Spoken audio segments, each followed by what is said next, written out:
예, 오늘은 하이델베르크 요리문답 17주일 45문입니다. 하이델베르크 요리문답은 1년, 그러니까 52주에 마치도록 이렇게 편성이 되어져 있습니다. 그래서 이 17주일인데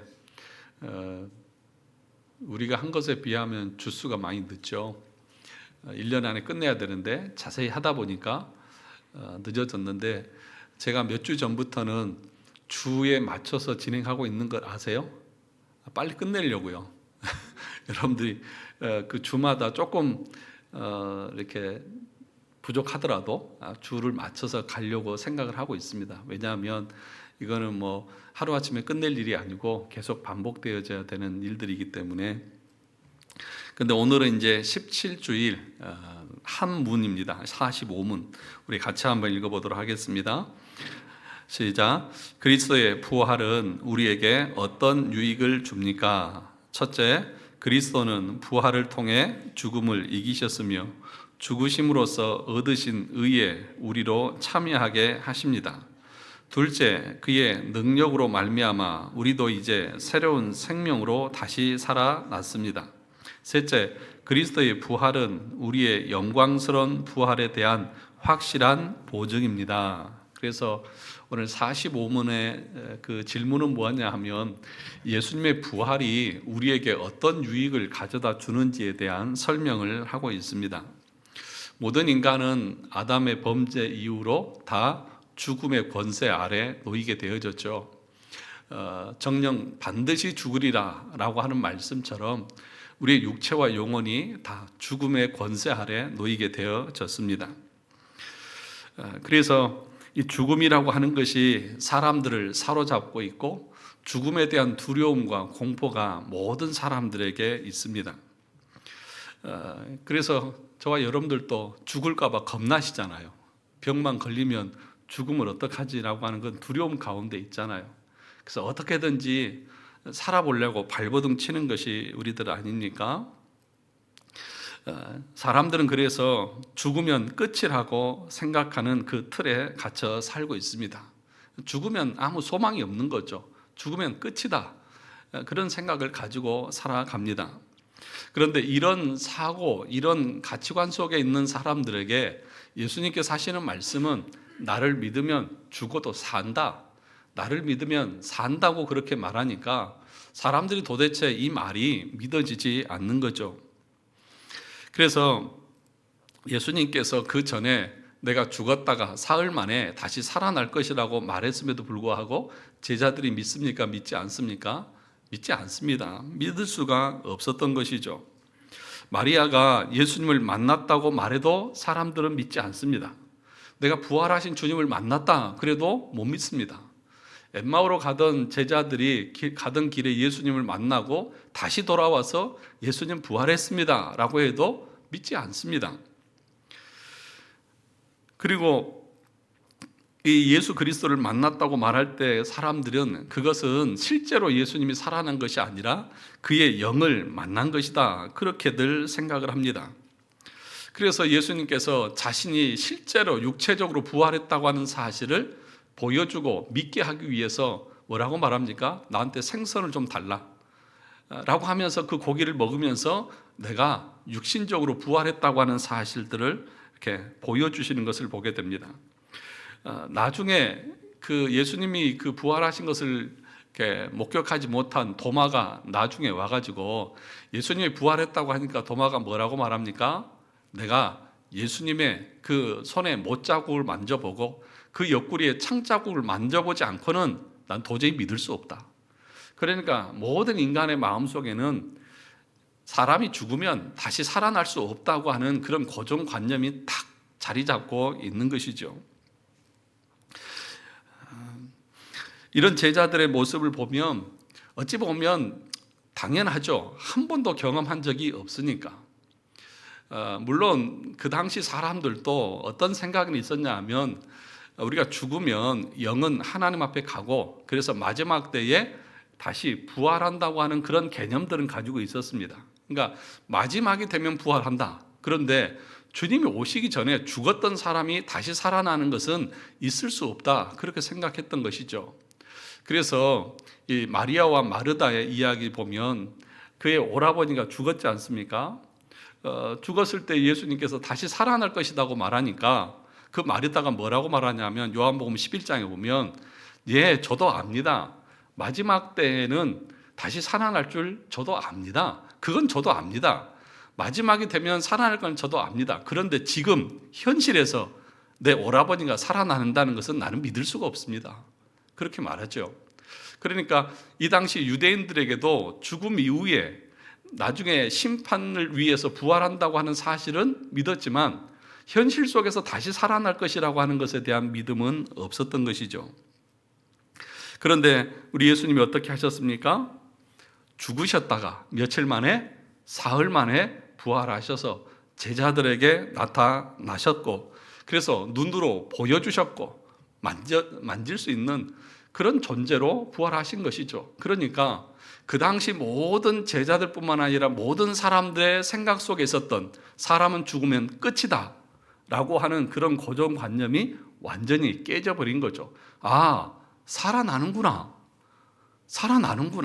라고 하는 것을 사람들이 알게 되어졌다는 것입니다. 그래서 이 부활하신 예수님을 만나고 체험한 후부터 제자들의 삶이 놀랍게 변화되어졌습니다. 이 페이지 중간에 보시면 절망에 두려워 떨던 그들은 부활하신 예수님을 만나고 기뻐하였고 예수님이 명령하신 대로 약속하신 대로 성령을 기다리며 일심단결하여 기도했습니다. 그리고 성령을 받고 복음의 모든 진리를 밝히 깨달아 담대하게 복음을 증거하는 자들이 되었던 것입니다.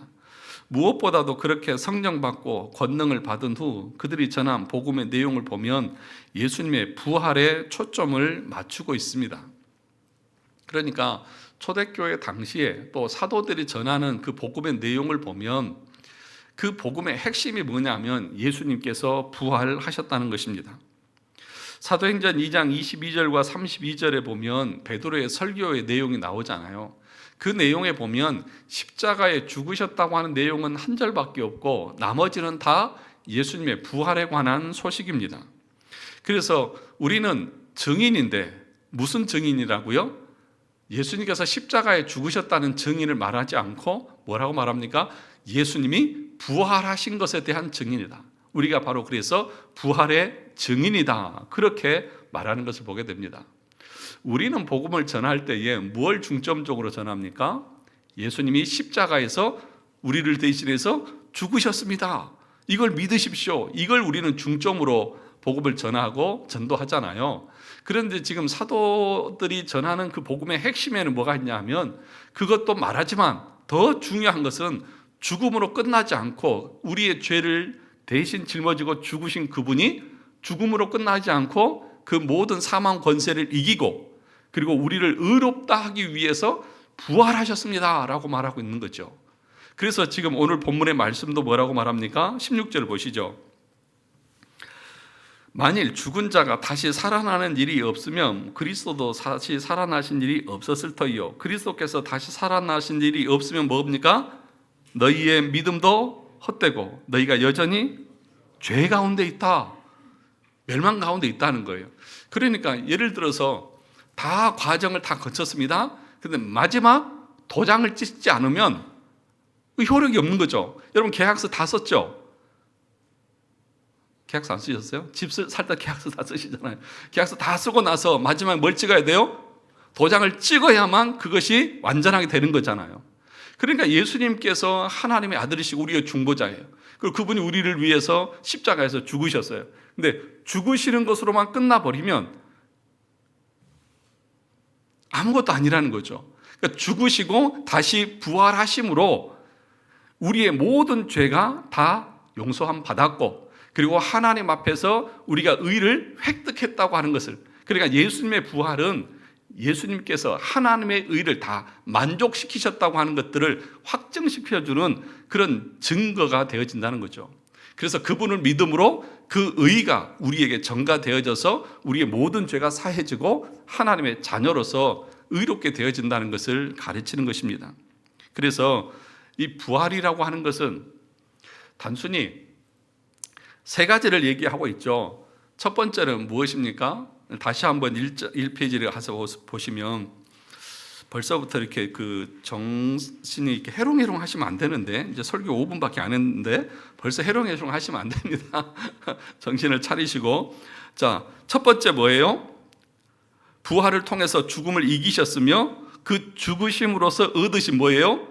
의에 우리가 뭐 합니까? 참여하게 하십니다. 그러니까 그리스도께서 의를 다 성취하셨어요. 그리고 그 사실 우리는 믿음을 통해서 그리스도의 의를 우리에게 전가받는 거예요. 그것이 바로 의의 전가. 그러니까 이중 전가라고 하는데, 우리의 죄는 가져가시고 그리스도께서 성취하신 의는 우리에게 주시는 거예요.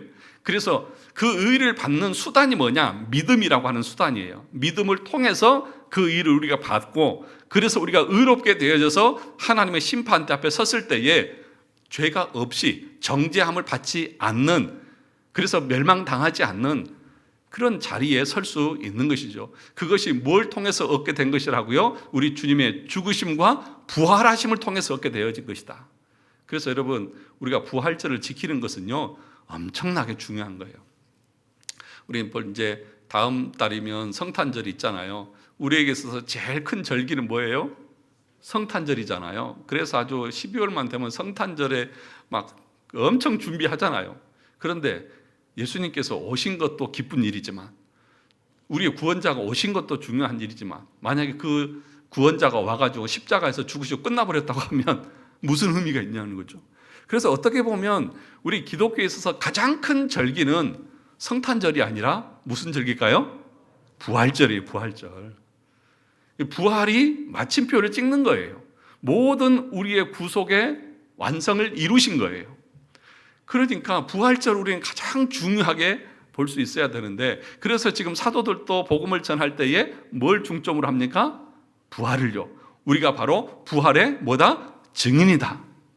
그래서 예수님께서 너희에게 성령이 임하면 너희가 땅끝까지 이르러서 뭐가 되라? 내 증인이 되라고 말했죠. 그럼 무슨 증인이에요? 부활의 증인이 되라는 거죠.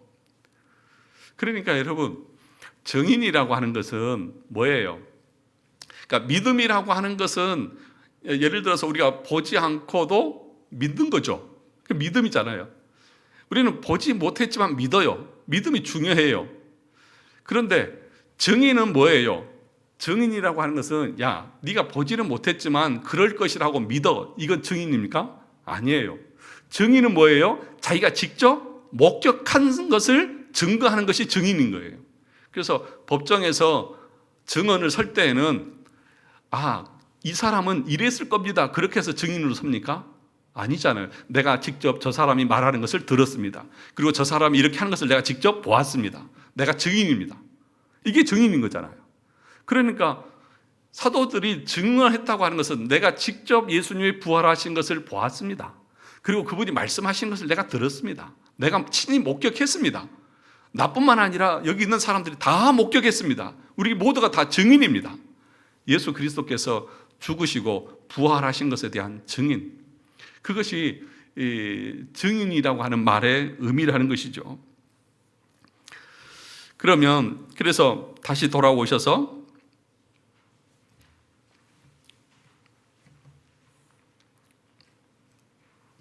이 페이지 마지막을 보시면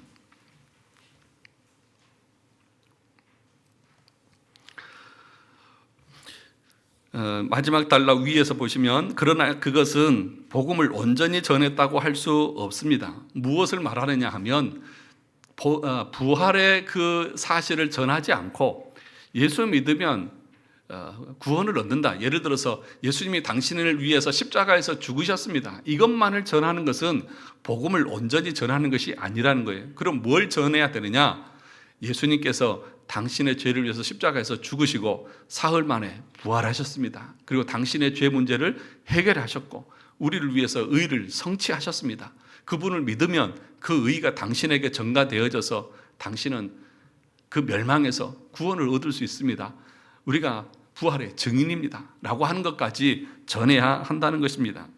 이것은 특히 사도 바울의 회심 이야기에서 분명하게 드러납니다. 사도 바울의 인생을 바꾸어 놓은 것은 사실 우리 주 예수 그리스도의 십자가 사건이 아니라 무슨 사건이에요?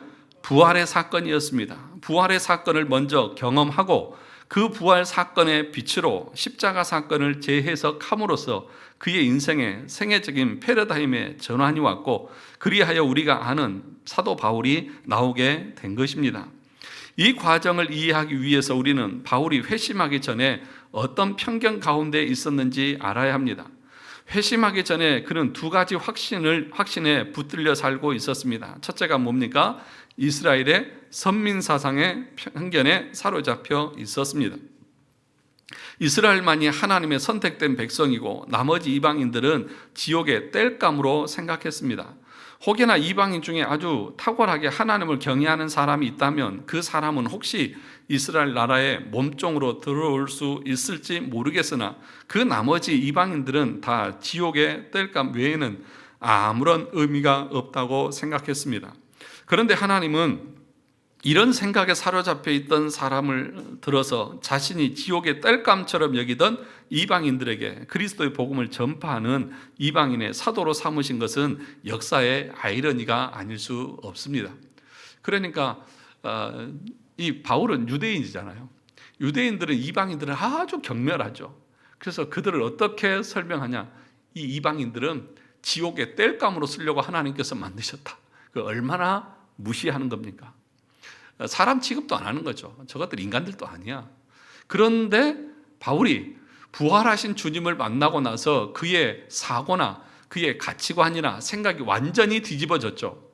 그래서 그렇게 자기가 경멸했던 이방인의 뭐가 됐어요? 사도가 되어졌잖아요. 이방인들의 복음을 전하는 사도가 되어졌잖아요. 얼마나 아이러니한 일이냐는 것이죠.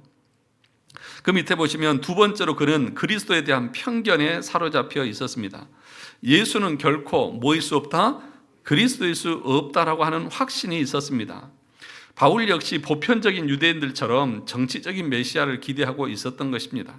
그런 면에서 볼 때 예수는 메시아일 수 없는 것입니다. 오히려 예수는 자기가 신이라고 하는 신성 모독을 행하며 백성들을 미혹하고 선동하다가 결국 하나님의 저주를 받아 십자가 처형을 당한 자라고 확신했다는 것입니다.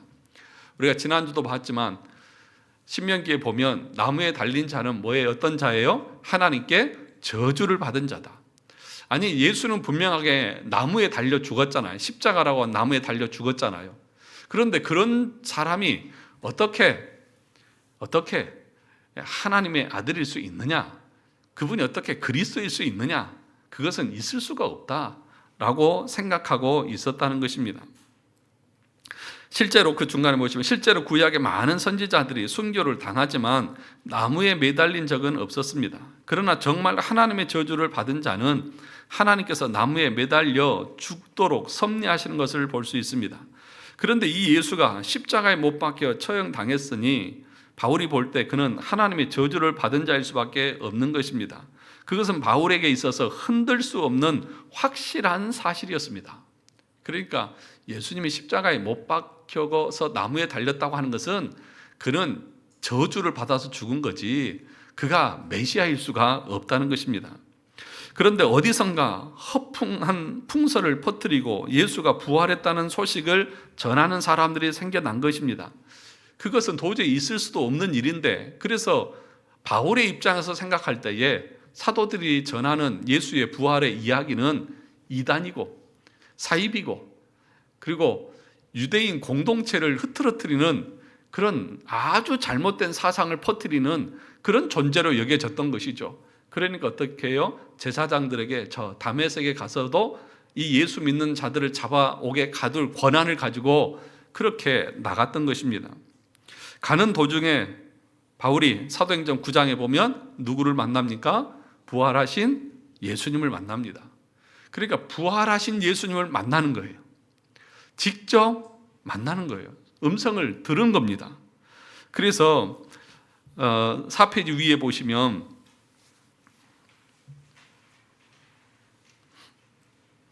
그러나 성천하고 높이 되신 예수 그리스도는 더 이상 성천하기 전처럼 제자들과 대면하여 대화하듯이 그렇게 마주보고 대화할 수 있는 분이 아니셨습니다. 예수님에게서는 사람이 가히 쳐다볼 수 없는 찬란한 빛이 비쳤고 위엄과 영광이 둘러 있었던 것입니다. 그래서 그는 예수를 보는 순간 눈이 멀어 버렸고 감히 쳐다보지도 못하고 그 자리에 꼬꾸라진 채 예수 그리스도의 음성을 들었습니다. 사울아 사울아 어찌하여 내가 나를 핍박하느냐. 주여 네시니이까. 본능적으로 사도 바울은 그분이 하나님이시고 온 세상의 주가 되시는 분이심을 직감으로 알았습니다. 그래서 주님 누구십니까? 라고 물었을 때에 나는 내가 핍박하는 예수다. 자기가 생각하는 예수는 어떤 자입니까? 저주를 받아서 나무에 달려 죽은 것입니다. 그런데 그가 다메섹 도상에서 부활하셔서 영광 중에 계신 그 주님을 만난 것이죠. 그러니까 바울이 획기적으로 그의 모든 생애가 바뀐 것은 뭘 통해서 바뀐 거예요? 부활하신 주님을 만남을 통해서 바뀐 거예요.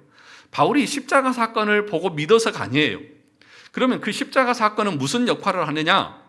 부활하신 주님을 만나고 나서 그 부활을 돌이켜서 보니까 그러면 그분이 십자가에서 죽으신 것은 왜 죽으셨느냐? 왜 그분은 십자가에 달려서 저주를 받아 죽으셨느냐? 그렇게 돌아오는 거예요. 그래서 그 부활을 경험하고 나서, 목격하고 나서 부활을 확신하고 난 다음에 그분의 죽으심을 돌아보니까 그분의 죽으심이 자신의 죄가 아니라 우리가 받아야 될 그 저주를 받으신 것이구나 라고 하는 깨달음을 통해서 그의 마음이 완전히 녹아져 버린 것입니다.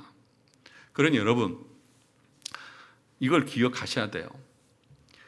우리에게 언제 진짜 말할 수 없는 기쁨과 감동이 밀려오느냐? 여러분들에게 어떤 예화를, 감동적인 예화를 들려주는 것이 아니고요, 여러분이 예수 그리스도께서 말씀하신 분이 어떤 분인지를 성경을 통해서, 말씀을 통해서 깨닫게 되어질 때, 이걸 발견할 때에 진짜 우리 마음에 기쁨이 있고 감격이 있는 거예요. 이분이 정말 나를 위해서 이런 저주를 당하셨구나. 이걸 알 때에 우리의 몸에 전율이 일어나는 거죠. 그럴 때에 우리의 모든 사고가 뒤바뀌는 거예요. 지금 제가 이렇게 상태를 보니까 전부 다 아주 어떻게 천상을 이렇게 운행하고 계시는 것 같아요. 아주 이렇게 꿈 위에서 아주 유유자적하면서 이렇게 영혼이 이렇게 나갔다 들어왔다 하면서 이렇게 시간을 보내시는 분들이 몇 분 계시는 것 같아요. 그러니까 지금 무슨 얘기를 하려고 하는 것입니까? 예수 그리스도의 죽으심과 그 부활을 목격하고 부활을 체험하고 부활을 확신하는 사람이 돌아가서 그 십자가를 묵상하면서 그것에 대해서 감격하고 그것에 대한 확신을 가지면서 자신의 모든 것을 그분을 향해서 드리면서 헌신할 수 있게 되는 거예요.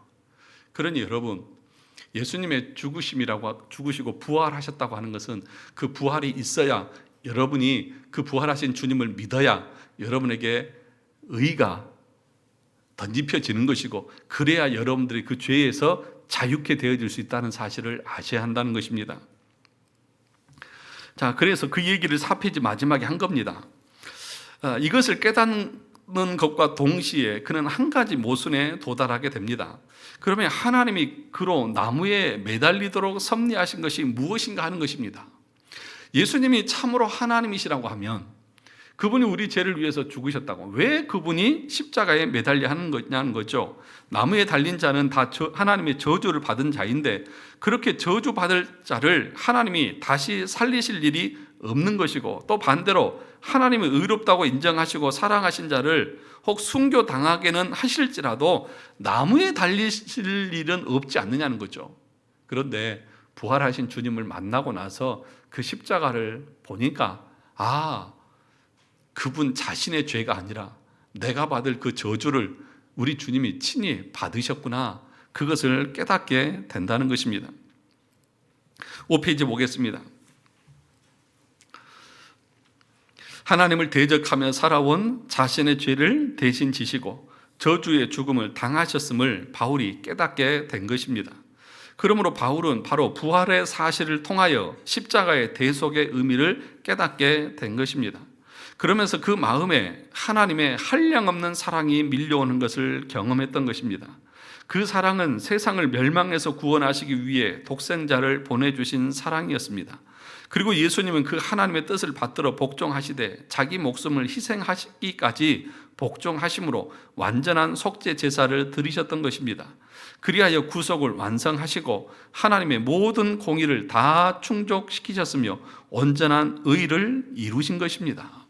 이것을 사도 바울은 부활을 통해서 깨닫고 확신하고 믿게 되어졌다는 것입니다.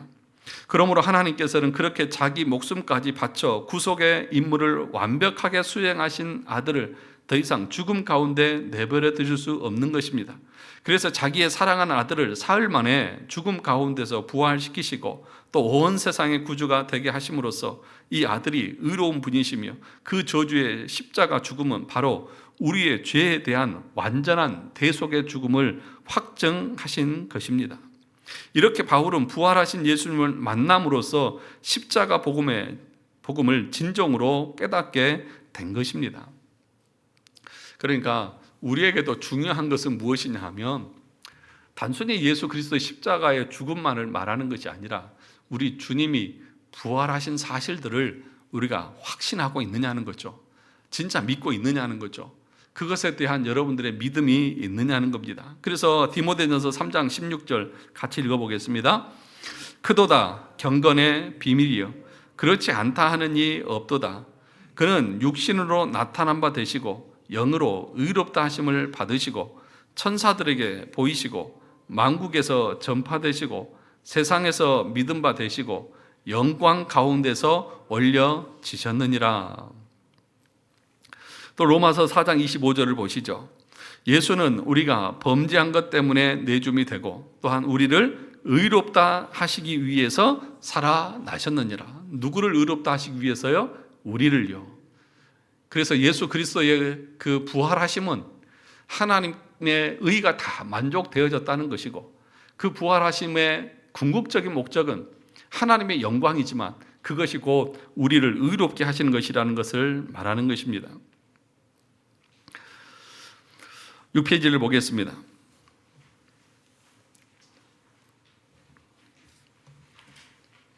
그 중간에 보시면 우리는 부활하신 예수님을 체험하고 만났습니까? 그랬습니다.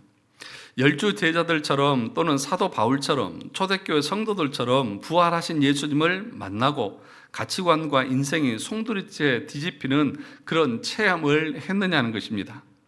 예수님의 부활을 정말로 믿습니까? 사실 이 질문에는 어폐가 있습니다.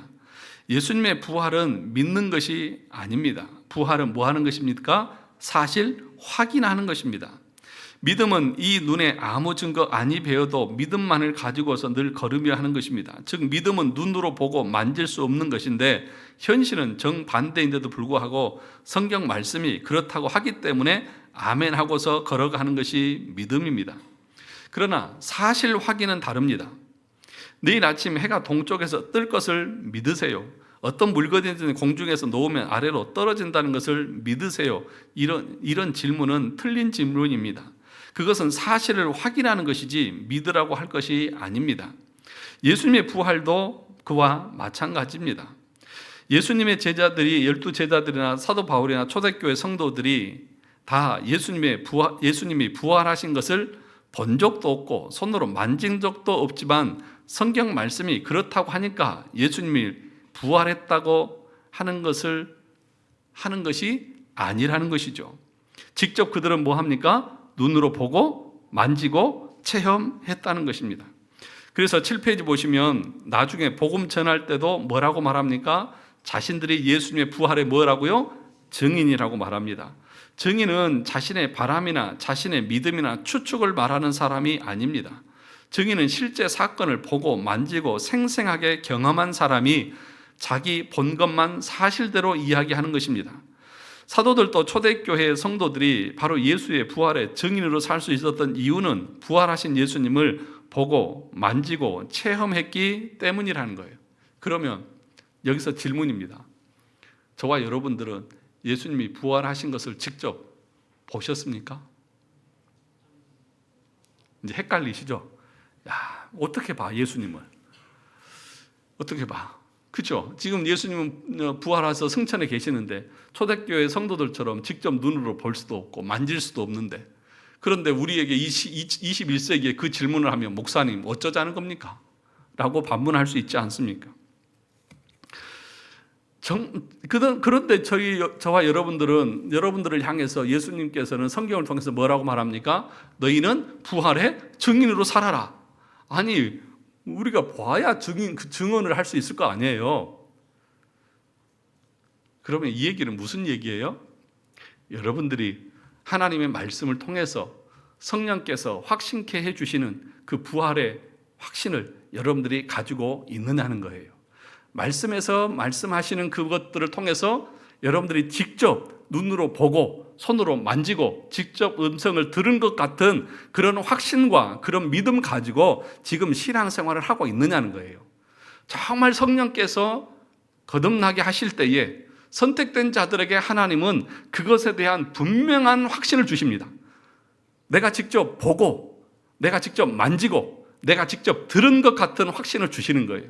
그래서 내 인생이 완전히 바뀌어서 그 복음을 위하고 주님을 위해서 살아가는 것이고, 장차 주님께서 이 땅에 재림하셔서 심판하실 것에 대한 분명한 믿음을 가지고 고난 가운데서 끝까지 그 믿음을 놓지 않고 가는 거예요. 그게 부활의 증인의 모습인 거죠. 우리는 눈으로 볼 수 없어요. 그런데 성령께서 우리 안에서 그것이 믿어지게 하시고 직접 눈으로 목격한 것 같은 확신을 가지고 주님을 따르게 하시는 거예요. 그러면 저와 여러분들에게 다시 묻습니다. 여러분들은 정말 부활하신 주님을 만나셨습니까? 만나셨습니까? 사도 바울이 다메섹 도상에서 주님을 만나고 그의 인생이 완전히 뒤바뀐 것처럼 예수님을 만나서 여러분의 인생이 정말 그렇게 멸시하고 무시했고 지옥의 땔감이라고 생각했던 사람들을 향해서 복음을 들고 나가듯이 그렇게 완전히 우리의 가치관과 삶의 방향이 바뀌었냐는 거죠. 이게 분명해야 되는 거예요. 그렇지 않습니까? 바울이 지금 다메섹 도상에서 부활하신 주님을 만나고 나서 그의 인생이 완전히 바뀌었잖아요. 완전히 뒤집어졌잖아요. 그러니까 이것은 우리의 어떤 모든 통념이라든지 모든 이 세상의 어떤 질서들을 뒤집는 거예요. 앞에서도 얘기했지만 사람이 죽었던 사람이 다시 살아난다는 것은 우리의 어떤 통념이나 이론으로는 있을 수 있는 일입니까? 없는 일입니까? 없잖아요. 그런데 실제로 일어났잖아요. 그래서 제자들이나 그 당시 사람들은 그런 고정관념이 완전히 깨어져 버렸고, 아, 예수 믿는다고 하는 것은 이런 것이구나 라고 하는 것을 알게 되어졌던 거죠. 그러니까 세상의 사람들은 여전히 지금도 죽으면 끝이지, 노세 젊어서 노세, 늙어지면 못 노나니 그러면서 열심히 이 세상을 즐기자고 그러잖아요. 죽으면 끝이야. 그런데 우리는 뭐라고 말해요? 아니야, 예수 믿으면 죽어도 살고 살아서 나를 믿는 자는 영원히 죽지 않아 라고 분명하게 말하는 거죠. 그래서 우리는 지금 영생을 사는 것이고 부활의 삶을 사는 거예요. 어떻게 보면 나머지 죽어서 우리가 다시 살아나는 것이 아니야. 우리는 예수 그리스도의 부활을 목격해서 지금 영원한 삶을 살아가고 있는 거예요. 부활을 목격한 사람들에게는 그런 확신과 그런 은혜가 주어진다는 것입니다. 그래서 그 밑에를 보시면 7페이지 밑에서 보시면, 자, 밑에서 세 번째 단락, 그런데 예수님이 부활하신 것을 본 적도 없고 부활하신 예수님을 만난 적도 없는 사람이 나는 예수님이 부활한 것을 믿습니다라고 하는 것은 부활신앙이 아니고 가짜 믿음입니다. 그것은 스스로 속는 것입니다. 부활은 사실 확인하는 것입니다. 체험적으로 아는 것입니다. 예수님, 그러니까 말로만 하는 것은 그렇다는 거예요. 가짜라는 거예요. 나는 예수님의 부활을 믿습니다 라고 말하면서 그의 삶이 변하지 않고 있다고 하면 그 말은 가짜라는 겁니다. 지금 예수님은 지금도 택하신 자들에게 자기를 나타내십니다. 물론 오늘날 우리가 12사도나 초대교회 성도들이나 바울처럼 물리적으로 예수님을 만나는 것은 아닙니다. 도마에 대해서 예수님은 나를 보는 거로 믿느냐, 그 다음 보지 않고 믿는 자가 복되다라고 하셨고, 사도 베드로도 예수를 너희가 보지 못하였으나 사랑하는도다, 이제도 보지 못하나 믿고 말할 수 없는 영광스러운 즐거움으로 뭐한다? 기뻐한다. 그렇게 말합니다. 사도 바울은 고린도전서 15장에서 맨 마지막으로 만삭되지 못한 나에게도 나타내셨다라고 말함으로써 자신이 부활하신 예수님을 물리적으로 목격한 맨 마지막 사람이라고 증언합니다. 부활하신 예수님을 물리적으로 정말 눈으로 보고 만진 사람은 초대교회 사도와 성도들 몇 명뿐입니다. 그러면 그 이유는 부활하신 예수님을 실제로 뵐 수 없으니 사실 확인할 수 없는 것이냐? 그것이 아니라 오늘날 우리는 물리적으로 예수님을 만나는 것이 아니라 그 다음에 하나님의 말씀을 듣는 가운데 성령으로 말미암아 부활하신 예수님을 영적으로 그리고 인격적으로 만나고 체험하는 것입니다. 눈에 보이지 않는 영적인 체험이기 때문에 부활 신앙이라고도 말할 수 있지만, 그러나 그것을 체험한 것으로서는 마치 눈으로 보고 귀로 들은 것과 동일하게 기정사실로 확인한 것이며, 그러므로 우리는 증인으로서 보고 들은 것을 사람들에게 전하지 않을 수가 없는 것입니다.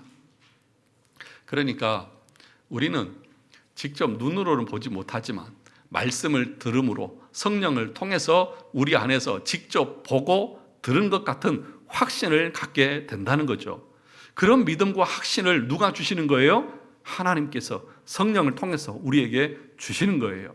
누구에게요? 선택된 자들에게, 예정된 자들에게 말씀을 가르치고 그래서 그것이 믿어지게 하는 거예요. 그럴 때 어떤 일이 일어납니까? 바울처럼 복음을 위해서 증인의 삶을 살게 되는 거예요. 다시 묻겠습니다. 다시 여러분, 증인의 삶으로 나아갈 수 있기를 바랍니다. 부활을 확신하고 부활을 분명하게 믿는 사람들은 그 사실을 전하고 싶어서 그 자리에 앉아 있을 수가 없는 것입니다. 발에 불이 나도록 다니면서 가족과 이웃들에게 전하는 것이, 그래서 바울은 그러잖아요. 평생 그 부활의 증인의 삶을 살다가 주님 앞에 가지 않았느냐는 거죠. 자, 8페이지 보겠습니다. 그러면 우리가 영적으로 예수님이 부활하셨다는 것을 사실 확인하게 될 때에 거기서 어떤 유익을 얻고 무엇을 깨달으며 우리의 가치관이 어떻게 변화되어 어떤 삶을 살아가게 되는 것입니까? 이것을 지금 하이델베르크에서는 묻는 것입니다. 그 첫째가 뭡니까? 그리스도는 부활을 통해 죽음을 이기셨으며 죽음으로써 얻으신 의에 우리가 참여하게 하십니다. 그 의에 참여하게 된다. 이것이 뭐냐? 그리스도와 연합을 누리는 거예요. 이것이 곧 믿음으로 의롭게 되어지는 칭의가 되어지는 거예요. 그래서 성령을 통해서 이런 은혜를 우리가 받게 되는 것이고, 그래서 그 밑에 보시죠? 첫째, 예수의 부활을 통해서 그분이 우리의 죄값을 남김없이 다 치르셨고 그 의에 우리가 참여했음을 깨닫게 됩니다. 그리하여 우리는 이 십자가 공로를 의지하여 이제 나에게 어떠한 하나님의 그 다음에 진노나 형벌도 남아있지 않음을 확신하게 되는 것입니다. 그래서 예수 그리스도의 부활을 여러분이 믿으면 그 믿음은 뭘 포함하고 있는 거예요? 이제 나에게는 하나님의 어떤 진노나 형벌도 없다. 왜냐? 우리 주님이 십자가에서 다 받으시고 살아나심으로, 부활하심으로 다 성취하셨기 때문이다. 이런 확신을 갖는다는 것입니다. 둘째, 그의 권능으로 지금 새로운 생명으로 다시 태어나는 것입니다. 이것은 뭐예요? 중생을 말하는데 우리가 주님과 연합하여 주님의 부활의 생명에 참여하게 되었음을 말합니다. 그러니까 예수님의 부활의 또 다른 유익이 뭐냐? 지금 그 사실을 믿음으로 우리에게 무슨 생명? 새로운 생명, 중생의 은혜가 임하게 되어져서 그 부활의 생명을 우리는 지금 이 땅에서 살고 있는 거예요. 우리 주님이 부활하신 그 부활의 생명을 예수 믿음과 동시에 우리는 이 땅을 살아가고 있는 거예요. 그래서 우리는 죽어도 죽지 않는 거죠. 그렇지 않습니까? 우리는 그래서 죽어도 죽지 않는 거예요. 살아서 나를 믿는 자는 영원히 죽지 않을 것이다. 네. 이 은혜를 여러분들이 누릴 수 있기를 주님의 이름으로 축원합니다. 부활이 이만큼 중요하다는 것을 말하는 거예요.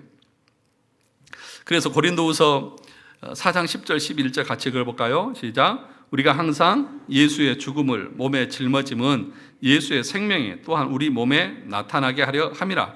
우리 살아있는 자가 항상 예수를 위하여 죽음에 넘겨짐은 예수의 생명이 또한 우리 죽을 육체에 나타나게 하려 함이라. 빌립보서 3장 10절 11절 내가 그리스도와 그의 부활의 권능과 그 고난에 참여함을 알고자 하여 그의 죽으심을 본받아 어떻게 해서든지 죽은 자 가운데서 부활에 이르려 하노니. 여기서 보는 것처럼 이 세상에서 우리가 십자가를 짊어지고 땅에 있는 지체를 죽여 나아가는 만큼 우리는 부활의 생명으로 충만해집니다. 그리고 주님 안에서 주와 복음을 위해 고난받는 삶을 살아갈 때 부활의 권능에 참여하며 예수의 생명이 우리 죽을 육체에 나타나게 됩니다. 그리고 이렇게 예수의 부활의 생명으로 충만할 때 우리는 장차 주님이 재림하실 때에 영광스러운 몸으로 부활할 것을 확신하게 됩니다. 셋째, 교회의 머리이신 그분이 고난 받으시고 죽으신 후에 부활하셨으니 그의 몸된 지체인 우리도 그의 고난에 동참하고 이후에 그분의 부활에도 동참하게 될 것을 확신하게 되는 것입니다. 우리가 죽으면 끝이 아니라 영광스러운 부활이 기다리고 있음을 확신하게 됩니다. 9페이지 보겠습니다. 그래서 부활하신 예수님을 만나고 예수님의 부활을 사실 확인한 자들은, 그리고 그 빛에서 십자가 복음을 진정으로 깨달은 사람들은 사도행전에서 보는 것처럼, 그리고 바울의 인생에서 보는 것처럼, 그리고 수많은 순교의 길을 간 신앙의 선배들의 인생에서 보는 것처럼 그 명백한 특징이 바로 뭐 한다고요? 죽음을 두려워하지 아니하는 삶으로 나타난다는 것입니다. 왜냐하면 우리에게는 부활의 소망이 있기 때문에 그런 것입니다. 죽어도 죽지 않기 때문에 그런 것입니다. 그래서 참된 부활을 확신하는 사람들은 이 땅의 삶에 연연하지 않고 또 예수 때문에 당하는 고난 때문에 그 믿음을 버리지 않고 끝까지 그 믿음을 이기면서 나가는 것이죠. 그럴 때에 부활하신 주님의 그 생명에 우리가 참여하고 있다는 사실들을 확인하는 거예요. 여러분, 그러니까 이걸 아셔야 돼요. 새벽 예배 나오시는 분들은 여러 번 설명을 드려서 알 수 있는 게 모르겠는데, 우리가 어떻게 구원을 확신할 수 있습니까? 여러분이 구원받은 사실을 어떻게 확신할 수 있냐고요.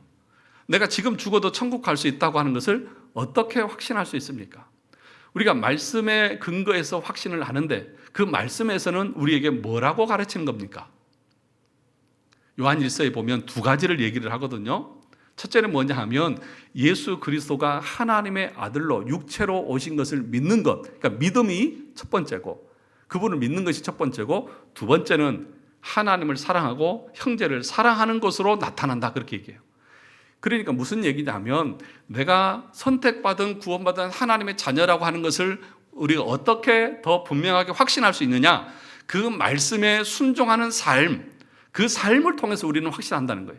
다시 말하면 내가 말씀에 순종하는 삶이 없어요. 말씀에 순종하다 보면 고난이 찾아오기도 하고 어려움이 있기도 해요. 그런데 말씀에 순종하면서 가요. 왜냐? 그것이 하나님의 명령이기 때문에. 그런데 그 과정 가운데서 그것을 행하는 나를 보면서 스스로가 내가 내 힘으로는 이거 못하는데 이렇게 하는 거 보니까 내가 진짜 믿음이 있는 자고 하나님이 나를 선택한 것이 맞구나라고 확신한다는 거예요. 지금 여기서 앞에서 말했던 이 그 빌립보서나 고린도후서에서 이 죽을 몸에 예수의 고난을 우리가 짊어진다고 하는 말이 그런 의미인 거예요. 말씀대로 부활을 경험한 사람들은 말씀에 순종하려고 살아가요. 그러다 보면 고난이 찾아와요. 고난 가운데서도 끝까지 그 일들을 감당해요. 그것이 뭐냐? 그리스도의 생명에 내가 참여하는 의미라는 거예요. 그럴 때에 내가 하나님의 자녀라는 것을 확신하면서 나간다는 거예요. 그래서 여러분들이 순종하면 순종할수록, 말씀대로 살면 살수록 여러분들에게 뭐가 오냐? 하나님의 자녀라고 하는 확신이 더 크게 자리 잡는 거예요. 근데 반대로 아무리 말씀을 드려도 그 말씀에 순종하는 모습이 없고, 고난이 있으면 피해버리고, 내가 손해볼 것 같으면 안 해버리고, 이러면은 여러분 마음에 뭐가 있을 것 같아요? 확신이 서지를 않는 거예요. 선택받은 자라 할지라도 마음에 확신이 없는 거예요. 그래서 늘 불안하고 두려움 가운데 사는 거예요. 여러분, 이걸 아셔야 돼요. 그러니까 누가 더 기쁨 가운데 사는 줄 아십니까? 여러분, 고난이 없이 편안하게 살면 더 기쁠 것 같잖아요. 그런데 아니에요. 고난이 있어도 말씀대로 순종하는 사람들이 마음에는 더 기쁨이 있어요. 왜요? 하나님이 나와 함께하는 것을 내가 확신하기 때문에, 내가 구원받은 자라고 하는 믿음과 확신이 내 안에 가득 커가기 때문에, 그 하나님의 은혜를 내가 누리고 있다는 그 확신 때문에 더 기쁜 거예요. 더 감사한 거예요. 이 원리를 여러분 아셔야 돼요. 아무도 대답도 안 하고 아멘도 안 하고 막 알아듣는 건지 못 알아듣는 건지 알 수도 없을 것 같고, 여러분 그러니까 이런 걸 모르니까 사람들은 나는 왜 이렇게 예수 믿는 것이 미지근한지 모르겠다고, 나 가서 오늘 또 예배 시간에도 은혜도 못 받은 것 같다고, 은혜가 합니다. 그 은혜 못 받는 이유가 꼭 목사에게 있는 것처럼 꼭 책임을 떠넘겨요. 자기가 말씀에 순종하지 않는 것에 대해서는 말하지 않고. 그러니까 여러분, 한마디 말씀이라도 여러분 붙잡고 이 한 주간 동안 말씀에 순종하는 삶을 살아보세요. 여러분, 강구원에서 데려오라고 했으니까 여러분이 작정했던 그 영혼들 전화해서 권면하고 해보세요. 그럼 여러분 가운데 고난이 찾아오잖아요. 그럼에도 여러분들이 하잖아요, 그것을. 그럴 때 여러분 마음 가운데 성령께서 기쁨을 주신다니까요.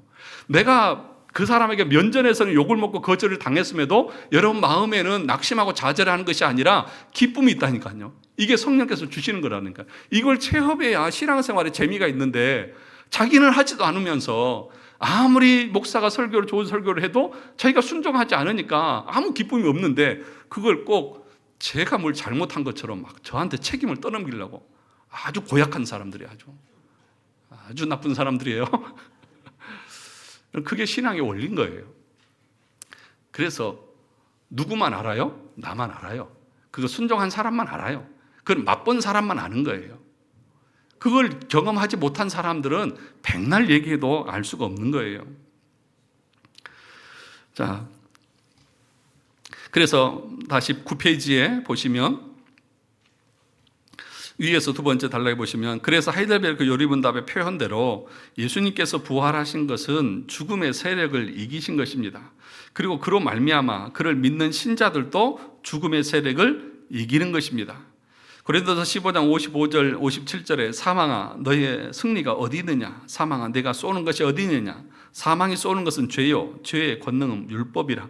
우리 주 예수 그리스도로 말미암아 우리에게 승리를 주신 하나님께 감사하노니. 그러니까 부활을 경험하고 부활을 목격하고 부활을 확신한 사람들에게 나타난 특징이 뭐라고요? 죽음을 두려워하지 않는다는 거예요. 죽는 것을 두려워하지 않는 거예요. 사단의 가장 큰 무기는 뭐냐? 죽음이에요. 너 그럼 죽어. 그런데 예수님께서 그 죽음의 권세를 다 걷어가 버리셨어요. 깨부셨어요. 그래서 부활을 믿고 확신한 사람들에게는 죽음의 권세가 마음대로 주장을 못하는 거예요. 왜요? 그것을 다 주님이 다 해결해 버리셨기 때문에. 그래서 그걸 확신한 사람들은 이 땅에 살아가면서 아이고 저러다가 죽으면 어떡하지? 계속 사단은 우리에게 너 그러다 죽는다, 너 그러다가 거지 된다, 너 그러다가 어떻게 된다 하면서 우리를 위협하잖아요. 그러나 부활을 확신하는 사람들은 해봐라, 나는 그것과 상관없어 라고 하면서 담대하게 살아갈 수 있는 거예요. 그러므로 여러분 9페이지 보시면 제일 마지막에, 여러분 오늘날 우리에게 총칼을 들이대면서 신앙을 부인하라, 부인하지 않으면 죽일 것이다 라고 말할 때 여러분 뭐라고 대답하실 것입니까? 죽이려면 죽여봐라. 나는 죽어도 살고 살아도 나는 산다 라고 하는 그런 담대한 믿음으로 주님 바라보면서 소망 가운데 나가야 하는 것 아니겠느냐는 것이죠. 그 얘기를 지금 뒤에는 쭉 얘기를 하고 있습니다. 저와 여러분들에게 이 부활의 신앙이 분명하게 세워져 있기를 주의 이름으로 축원합니다.